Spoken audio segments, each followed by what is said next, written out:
Right, visuals లో చూస్తున్నాం.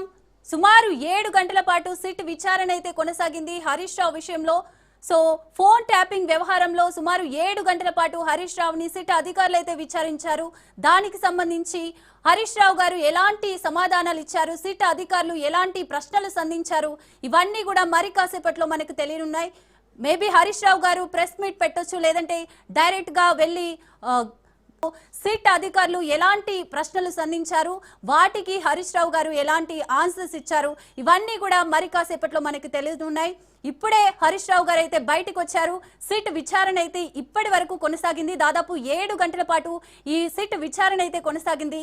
ఎలాంటి అంశాలు బయటకు వచ్చాయి, సిట్ అధికారులకు ఎలాంటి సమాధానాలు ఇచ్చారు, ఇవన్నీ కూడా మరి కాసేపట్లో మనం తెలుసుకోబోతున్నాం.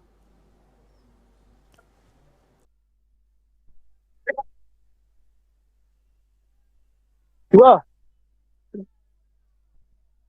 అదుందా, ఇగో అబ్బాయా, ఇగో ఏ ప్రవీణ్ ఇందా వచ్చింది. ఇది కాదు